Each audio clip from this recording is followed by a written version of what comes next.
असलकुम, welcome back to my YouTube channel and my vlog number 5। तो इस vlog में हम जा रहे हैं कप्पाडोकिया, जो कि टर्की का बहुत ही फेमस टूरिस्ट प्लेस है। तो सबसे पहले हमने सोचा कि वहाँ जाते हैं और इन्जॉय करते हैं। 1-2 दिन का हमने होटल बुक करवाया और निकल गए सफ़र के लिए। सबसे पहले जो रास्ते में हमने काम करना था वो ये था कि नमाज़ पढ़नी थी। मस्जिद के बाहर हमने अपनी गाड़ी पार्क की और अंदर जाकर नमाज़ पढ़ी। वहाँ पर बहुत ही हसीन किस्म की मस्जिदें बनी हुई हैं, मतलब हर मस्जिद ही इतनी हसीन है कि उसका कोई जवाब ही नहीं है। और ये मस्जिद हाईवे पे बनी हुई थी, जबकि ये अंडर कंस्ट्रक्शन थी, फिर भी ये बहुत खूबसूरत बनी हुई थी और सेफ़ प्लेस थी। हम लोग अंदर गए। यहाँ पर बस मामला ये ख़राब हो गया था कि मेरी खाला अपना मोबाइल भूल गई थी और मस्जिद का कारपेट भी रेड था, खाला का मोबाइल भी रेड था। हमने अपना जो भी नमाज़ अदा करनी थी वहाँ से हम निकल गए और उसके बाद जो है हम आधा रास्ता तकरीबन हमने किया होगा। रास्ते में याद आया मोबाइल तो वहीं रह गया। फिर हम वापसी गए हैं मोबाइल लेने के लिए, तो शुक्र है मोबाइल वहीं पर मिल गया, वरना तो पता नहीं क्या होता। खैर मोबाइल वापस लिया, फिर वापस हम कप्पाडोकिया के लिए निकल गए और रास्ते को एंजॉय करते हुए जा रहे थे तो सोचा आइसक्रीम भी खा लेते हैं। फिर हमने आइसक्रीम खाई और मौसम को एंजॉय किया। इतने में हमें जब बलून नज़र आया तो हम एक्साइटेड हो गए कि हाँ, अब हम कप्पाडोकिया पहुंचने वाले हैं। और बस इंतज़ार कर रहे थे कि कब होटल पहुंचेंगे और कब हम अपने ट्रिप का आगाज़ प्रॉपरली करेंगे और विज़िट करेंगे डिफरेंट प्लेसेस पे।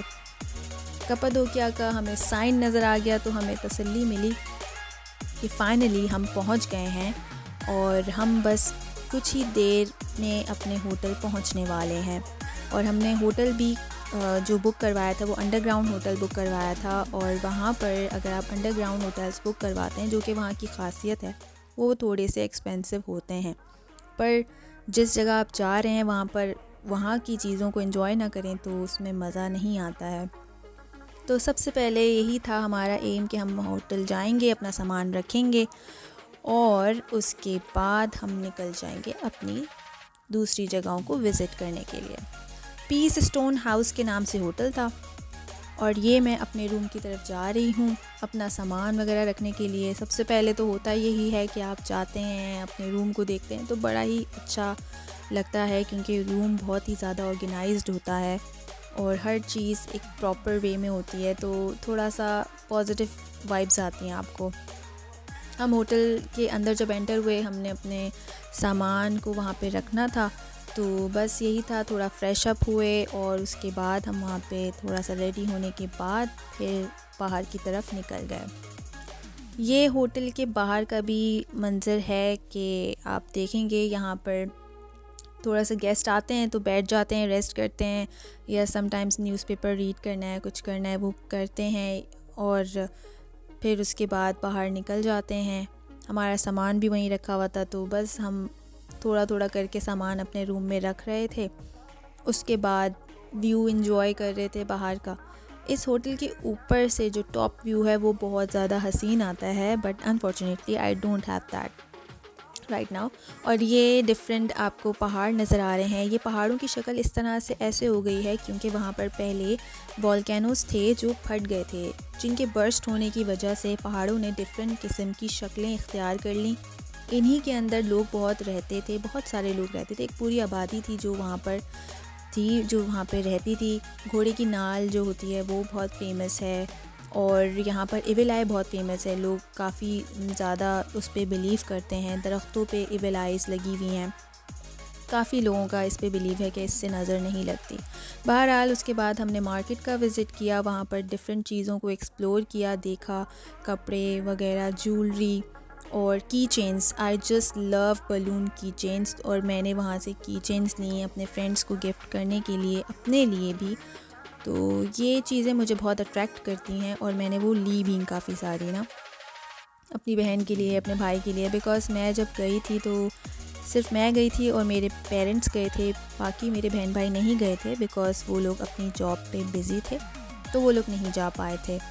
तो बस यही था कि हमने सोचा कि चलो भाई, जो बिज़ी नहीं है वो ही चला जाए, और मैंने अपने ऑफ़िस से ऑफ़ लिया और बस ट्रिप के लिए निकल गई because I just love to explore things and places.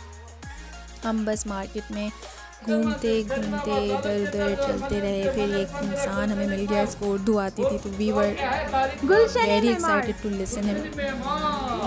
और उसके बाद हम बाहर निकले दोबारा से और बस रोड पे अपनी गाड़ी चलाते रहे और देखते रहे जगहों को कि क्या करना है, नेक्स्ट प्लानिंग हमारी क्या है। ये जो अभी मैंने आपको बहुत बड़ा सा माउंटेन आपको नज़र आ रहा था, उसमें जो है वो ओपन एयर, आपका क्या कहते हैं, ओपन एयर म्यूज़ियम है, तो वो बड़ा ही अच्छा था। वहाँ पे भी हम गए थे। फिर उसके बाद ये बहुत सारी गाड़ियाँ लोगों ने ली हुई थी, जीप ली हुई थी, 100 लीरा पर राइड का था और लोग इसमें बड़ा एंजॉय कर रहे थे, पर मट्टी भी बहुत उड़ा रहे थे। खैर, उसके बाद हमारा ये था कि हमने जाना है खाना खाने। अब हम खाना खाने के लिए रेस्टोरेंट सेलेक्ट कर रहे थे, इधर उधर अपनी नज़रें दौड़ा रहे थे कि कहाँ जाना चाहिए। फिर हमने फाइनली एक रेस्टोरेंट सेलेक्ट किया और उसमें जाकर बैठे। फिर सबसे पहले तो सूप पिया जाता है वहाँ पर। हमने सूप को ऑर्डर किया।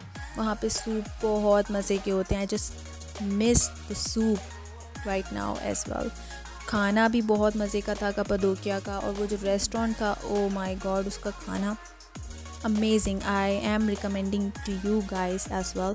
जब भी आपको जाना हो उस रेस्टोरेंट का खाना ज़रूर खाइएगा। सर्विंग बहुत अच्छी थी और मज़े की बात, टेस्ट वाज अमेजिंग, और इतना लाइट फूड था कि इसमें स्पाइसी नहीं था, बहुत मज़े का था। उसके बाद हमने कहवा पिया। वैसे तो मैं चाय की शौकीन नहीं हूँ, पर फिर भी मैंने सोचा कि व्हाई नॉट, सर्दी है तो चाय भी पीनी चाहिए।